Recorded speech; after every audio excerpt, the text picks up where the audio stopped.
성도 여러분 안녕하세요. 4월 18일 토요 묵상의 말씀은 창세기 2장 4절부터 17절 사랑의 울타리 안에서 누리는 자유라는 말씀으로 이 아침 함께 은혜를 나누기를 원합니다.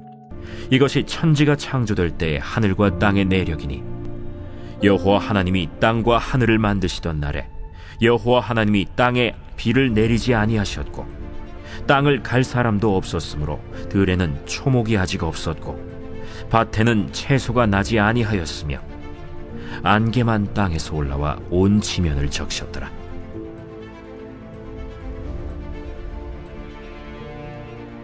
여호와 하나님이 땅의 흙으로 사람을 지으시고 생기를 그 코에 불어넣으시니 사람이 생명이 되니라. 여호와 하나님이 동방의 에덴의 동산을 창설하시고 그 지으신 사람을 거기 두시니라. 여호와 하나님이 그 땅에서 보기에 아름답고 먹기에 좋은 나무가 나게 하시니 동산 가운데에는 생명나무와 선악을 알게 하는 나무들이더라. 강이 에덴에서 흘러나와 동산을 적시고 거기서부터 갈라져 네 근원이 되었으니 첫째의 이름은 비손이라.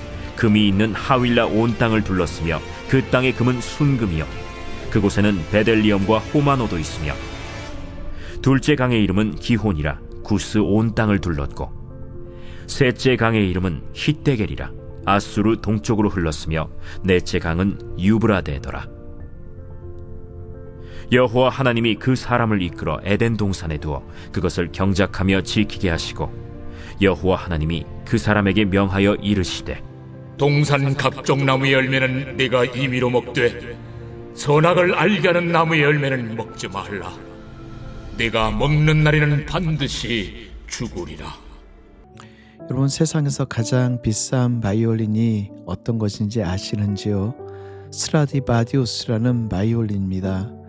우리 눈에 보기에는 별 볼품 없는 것처럼 보여지지만 이 스트라디바리우스라는 이 바이올린은 약 200억에서 200억 중반까지 팔릴 정도로 굉장히 유명한 바이올린입니다.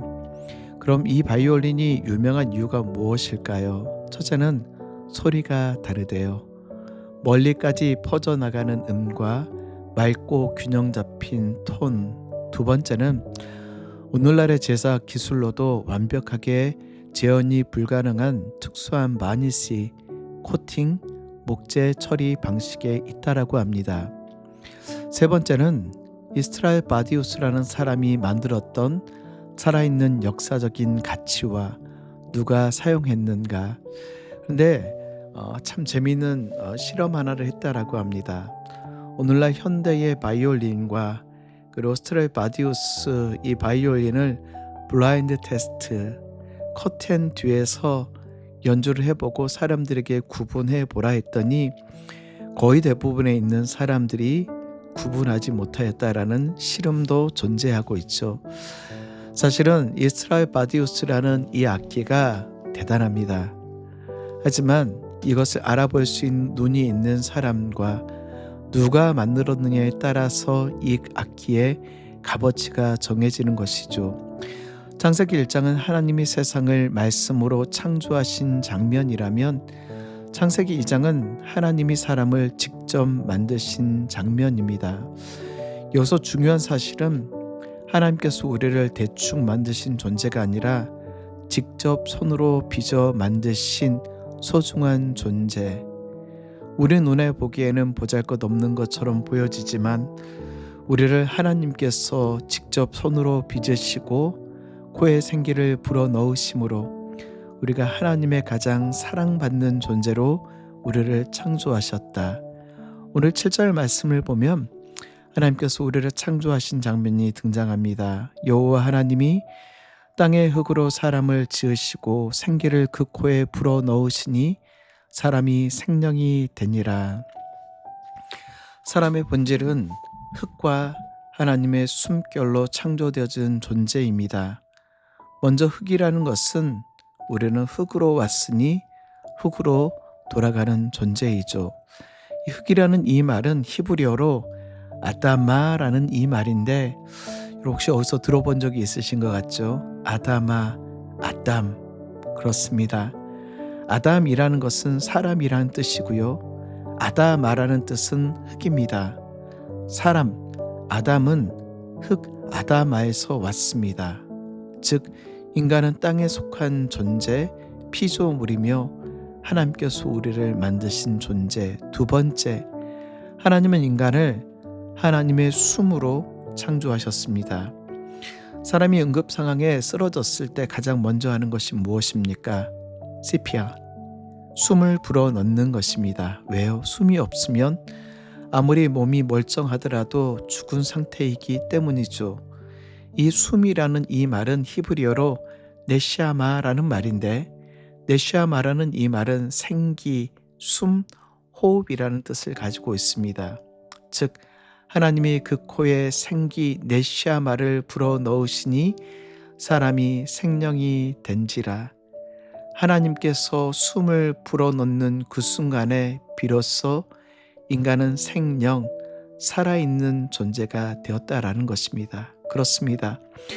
우리는 하나님께로부터 온 생명이며, 우리는 아무리 스스로 똑똑하고 지혜롭다라고 이야기하지만 하나님이 없으면, 하나님이 우리를 창조하지 아니하시면 우리는 존재할 수 없는 하나님 의존적인 존재입니다.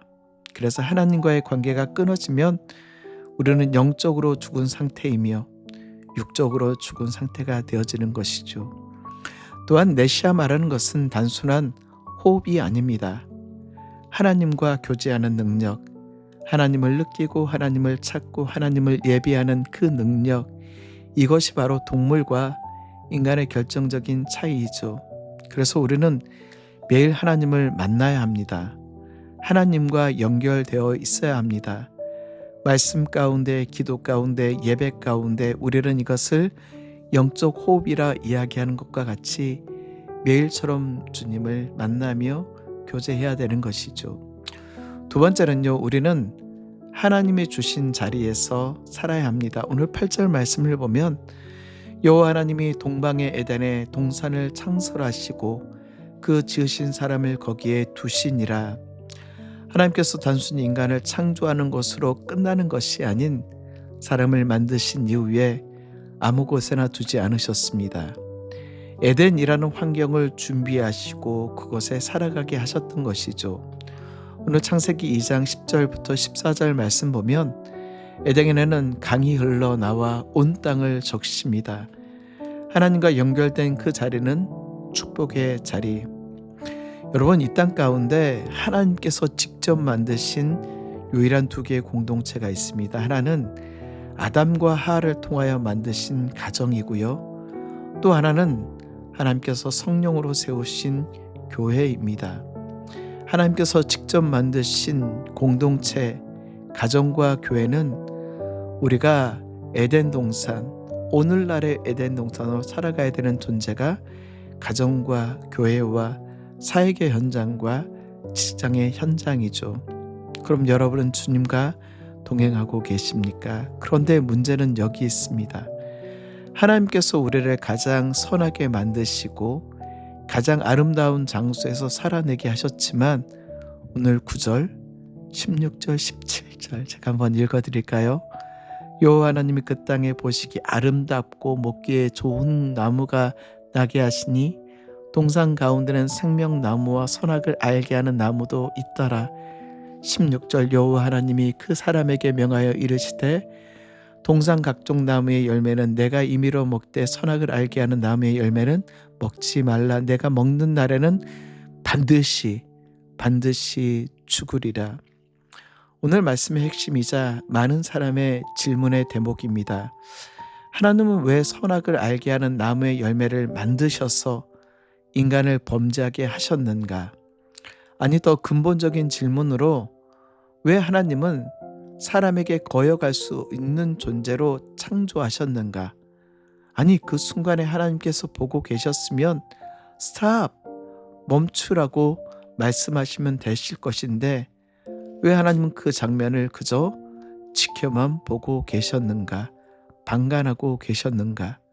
그 나무, 선악을 알게 하는 나무가 없었으면 사람이 죄를 짓는 일도 없을 것인데 하지만 이 질문을 던질 때 우리는 대부분 잊고 있는 것이 있습니다.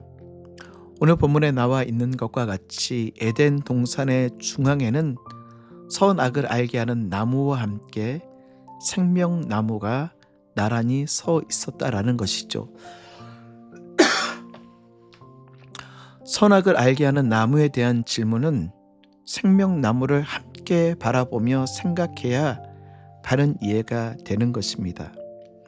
생명나무는 영생을 얻게 하는 나무입니다. 이 나무를 통하여 사람은 영원히 사는 존재, 하나님께서 생명을 주시는 존재라는 사실을 이 나무를 볼 때마다 아담과 하하는 깨달았을 것입니다. 그리고 선악을 알게 하는 나무는 하나님의 명령을 대하여 생명의 주관자가 되시는 창조주 하나님이 우리의 인생의 주인이시며 모든 만물의 주인이심을 보여주는 나무가 선악을 알게 하는 나무이죠. 이 창세기 2장 17절 말씀을 보면 선악을 알게 하는 나무를 히브리어로 하다아트 토브 아라와라고 이야기합니다. 죄송합니다. 이 아침에 히브리어를 좀 써서요. 하다아트라는 이 말은 정관사이고요. 나하트, knowledge, 지식, 알미라는 뜻입니다. 그리고 토우라아, 토프라는 말은 선이고 라아는 악입니다. 그러니까 선과 악을 알게 하는 지식의 그 나무, 선과 악을 알게 하는 지식의 그 나무, 한마디로 선과 악을 아는 지식을 주는 나무. 하나님께서 이 두 나무를 동시에 세워주신 것은 생명과 지식의 근원이 하나님이라는 사실을 알려주고 있습니다. 생명나무를 볼 때마다 우리 인간의 모든 생명은 하나님께 달려있고 우리가 누리고 있는 모든 지식과 누리고 있는 모든 것은 하나님으로부터 왔다라는 사실을 고백해야 하는 그런 나무. 그런데 뱀이 사람을 유혹할 때 의도적으로 질문하죠. 뭐라고요? 동산 중앙에 있는 나무의 열매는 먹지도 말고 만지지도 말라 너희가 죽을까 하노라 하셨느니라. 뱀은 여인에게 동산 중앙에 있는 나무가 생명나무와 선악을 알게 하는 나무임에도 불구하고 의도적으로 선악을 알게 하는 나무의 열매만을 이야기합니다. 그리고 먹지도 말고 만지지도 말며 너희가 죽을까 하노라 하나님의 말씀을 왜곡하죠. 인간의 지식이 누구에게 온 것입니까? 하나님께로부터 왔습니다. 하지만 인간은 지식의 눈이 멀어 하나님과 같이 눈이 밝아질 것을 기대함으로 선악을 알게 하는 나무를 먹죠. 하나님과 같이 높아지기를 원하는 인간의 욕망. 창세기에 보면은 이 바벨탑을 쌓아 하나님과 같이 높아지자라고 하며 인간의 이기적인 모습들이 드러나죠. 오늘날은요, 우리가 가지고 있는 지식과 지혜를 가지고 하나님의 영역, 신의 영역, 창조주의 영역까지 도달하려고 하는 이기적인 인간의 모습. 사랑하는 성도 여러분, 왜 하나님은 생명나무와 그리고 선악을 알게 하는 나무를 통하여 동시에 보여주시고자 하는 것이 무엇이었을까요? 그것은 바로 하나님께서 우리의 생명의 주관자이시오, 우리의 삶의 주관자, 우리의 인생의 주인이라는 사실을 보여주고 있는 나무라는 사실이죠. 말씀을 정리할까요? 성도 여러분, 여러분은 하나님의 숨결을 의지하며 살아가고 계십니까?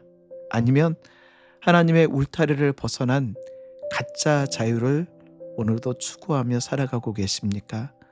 성도 여러분, 우리는 하나님이 창조하시고 하나님의 숨결 가운데 네샤마 창조되어지는 존재입니다.